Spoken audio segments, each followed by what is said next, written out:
Hey guys, it's Quickie Baby, and this is one of your replays taken from the replays.quickybaby.com website. Fabunal is going to show us how to play in the FV304. Now this is the Tier 6 British artillery, and oh my god, Quickie Baby's doing a highlight based on artillery. Oh, what's he doing? Please don't even go there. There are certain artillery players who are dubious, but Fabunal is going to show us an absolutely amazing replay here. Now, if you want to know more about the FV304, I have done a full review on this tank. You can find that on this channel. However, I will give you a quick overview of it. Basically, as you can see, it's very fast. Yep, it is an artillery, and it is that fast. Now, its track traverse is pretty good for an artillery, which does allow it to outmaneuver quite a few tanks, as you will see later on in the video. Its range, however, is very underwhelming. I believe it is limited to just over 500 meters. You can see that its aim time is fairly short for an artillery, but its shell travel time is very long. As you can see, he is only, I would say, about 288 meters away from his target. You have to give a fair amount of lead with the FV304, and as the caliber of the gun is only at 114 millimeters with 57 millimeters of penetration, a flush hit on this M4 there was only able to do 41 damage. Now this tank takes advantage of lightly armored targets, but it can still do damage to heavily armored targets if it gets a flush shot into their side, as we can see there, doing 197 damage to that M4.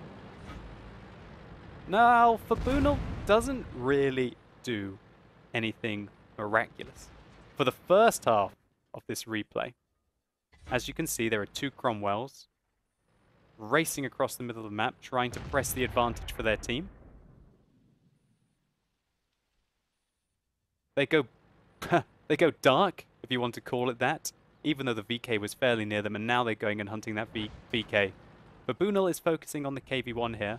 If I was him personally, I would probably be looking to take out those Cromwells. I would be very afraid of those Cromwells. But I guess he's also got to be afraid of this KV-1. Cool artillery players don't even need to look at the target when they know they're going to kill it. And here's those very dangerous Cromwells. And the Nashorn manages to take him out just before his shell hits the target.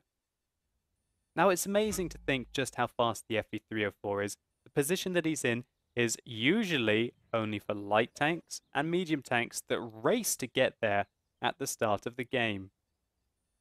The position is even more tricky to get in a standard battle than an encounter battle. In the encounter battle, the enemy's base is further back. The red base is further back here, so it's much easier for the green base to be able to get up there. However, in a standard battle, as they start here, you can often get spotted here by early aggressive play up to the D2 area, especially by medium tanks.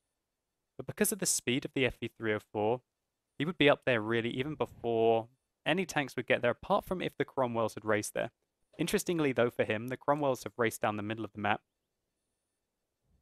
and the positioning of the teams are very strange, to say the least.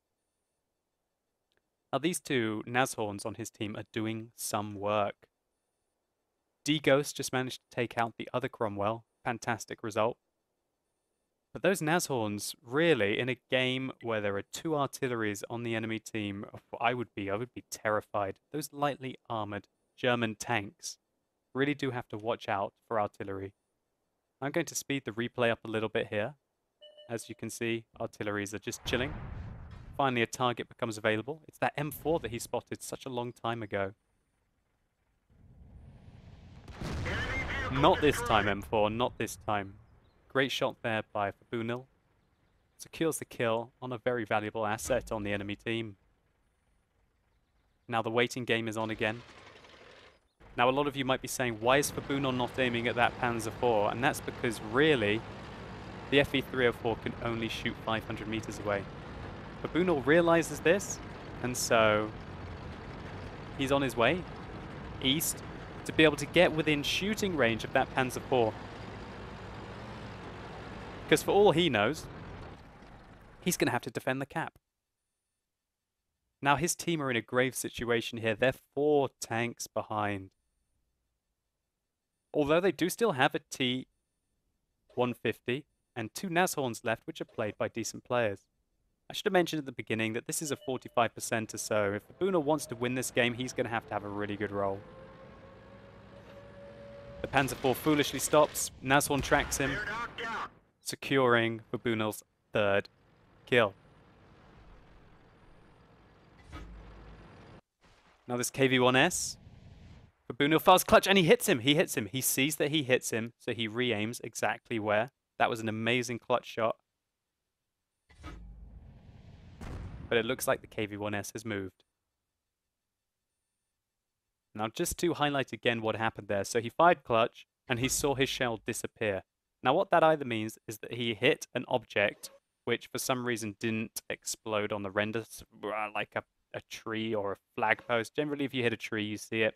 But if you were to hit, say, like a wall, sometimes it can absorb the shell and you don't see that explosion effect. Alternatively, and probably what happened there, he hit the KV-1S. Now he's got to be careful here. He's sort of tunnel visioning in a bit on this ARL because look at that Nashorn behind him. He realizes where the Nashorn is after that shot. And he's got to be careful. That Nashorn will one-hit him probably about 2 or 3 times out of 10. However, he's able to loop shells over this ridge line. Oh no, not very well aimed that one. But look at this, the Nashorn can't even see him and he's able to lob a shell over this hill and do 305 damage to those lightly armored German tank destroyers. And really, firing at a Nashorn in the FV304 has to be one of the dream targets. Oh, he's firing clutch, just hoping to bring down this KV-1S before he gets into melee range with him. Really needs to get some of these shots off. The Nashorn misses. KV-1S fails to kill the Nashorn, who's now been reduced to 18 health. Thankfully, the Nashorn manages to take out the KV-1S, but now this ARL-44, this tier 6 French heavy tank is rolling in. The ARL was unable to shoot for Bunal. And oh god, Su-85 takes out the Nashorn, meaning that Bunal is by himself. Now, just to pause this here, just for 1 second. Bunal is by himself against 5 enemy tanks. He's surrounded by an ARL-44 on full health. He's being flanked by an Su-85B, and when I watched this replay I thought, no way, no way. But he secures the first kill. The ARL somehow misses him. Now if things weren't bad enough, that Stug on full health has just arrived. Bunal comes around the corner. The Stug puts a shot into him. Bunal manages to get out of his way so he doesn't ram him. The ARL somehow misses him. And I don't think Bunal expects to survive this situation. Now he's using the mobility of the FV304 to outflank a Stug. Ow, what? No! The ARL-44 TKs the Stug! And now Bunal is in close quarters combat with this ARL. And the ARL can't get his gun down enough. Bunal is taking advantage of this and getting underneath his gun, and the ARL doesn't have the gun depression to be able to shoot him. Oh my word. This is so unbelievably troll, it's not even funny.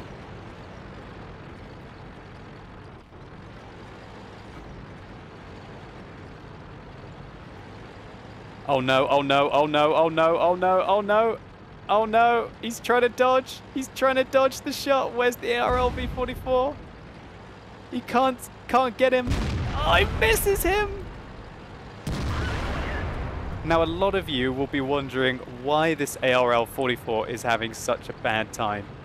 And with the amount of times that Bunal has shot him, in the post-game stats, I will show you how much module damage this ARL-V44 has taken. But as a bit of a spoiler, I can tell you this ARL-V44, it's not a V44, it's just a regular 44, sorry, was ammo-racked. And, sorry, how in hell's name did Bunal manage to come out of that situation? He was getting shot by two very competent artillery, one with 4 kills, and both with 8,000, 9,000 games played and respectable efficiencies.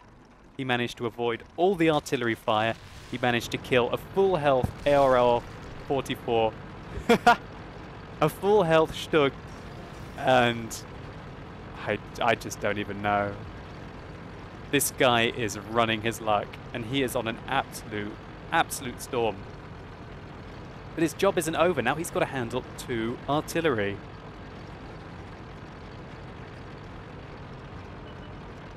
And it's time for a joust. A Hummel is another very mobile German tank destroyer. The Hummel's overturned. Kabunil shotguns him just before he gets his gun back in. Oh my word. And look at the mobility of the FV304 here. He's absolutely bombing it around. Just notice that Kabunil is using pudding in this tank, which is actually a really good idea. If this tank does get shot and gets set on fire, well, so what? I guess the only other argument would be to take either 2 med packs or 2 repair packs. You could take a small and a large repair pack. But I think taking pudding is the better option. So now Kabunil is hunting this Grille. He's venturing into the enemy base.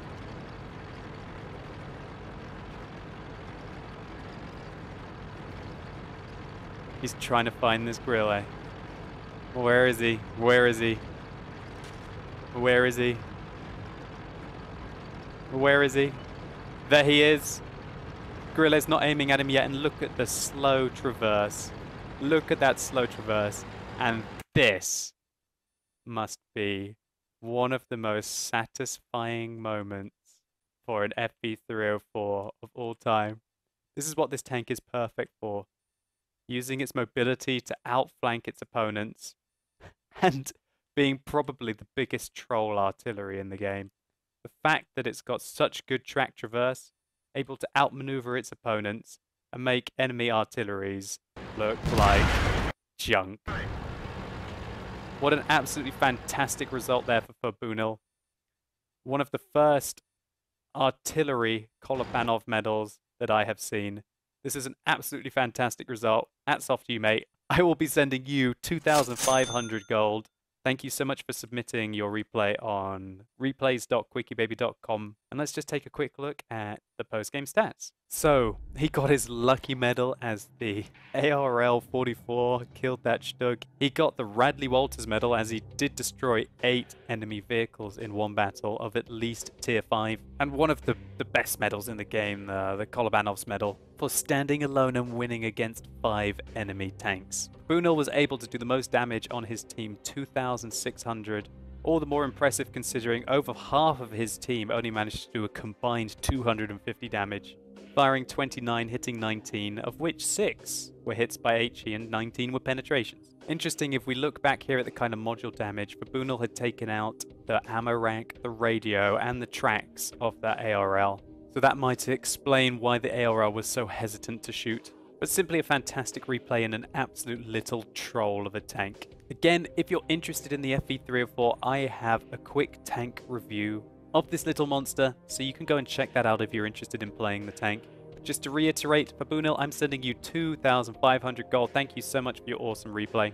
And just to highlight again, if you guys want to have a chance to win gold, and more importantly, if you just want to watch some kick-ass replays and also rate them to help me try and find the best replays to do post-game commentary for you guys, then think about checking out the replays website that Michael has kindly created for us. Again, just a big thank you to you, Michael O, KGB. This is simply an amazing website, and it's allowing me to bring you guys some of the best replays that I've seen in World of Tanks. So just quickly to highlight to you guys how to rate the replays. You can either like the replay or you can dislike the replay, and then I can find the difference between the likes and the dislikes. If you click on a replay, you can either thumbs up the replay or you can thumbs down the replay. And this is the most important thing that you guys can do for me. After you've watched the replay, if you rate them, then you can bring them to my attention. I hope you understand because a replay is submitted to me every 2 to 10 minutes. It's more replays than I can physically watch. You can use the search function to try and find replays that you're interested in, and then slowly the community will find the best ones and bring them to my attention. Isn't democracy brilliant? Anyway guys, if you've enjoyed this replay, please consider rating it down below. It really helps me out and I'd really appreciate it. And let me know what you think about this replay in the FV304 in the comments. Specifically what you think about the tank. Do you think the tank is just ridiculous? Do you think its mobility is overpowered, the fact that it can outmaneuver quite a few tank destroyers and basically every other artillery in the game? Or do you think the fact that it's got such short range and the low caliber of its shell kind of makes up for this amazing mobility? Anyway guys, thank you so much for watching. You've been epic and hopefully I'll see you soon.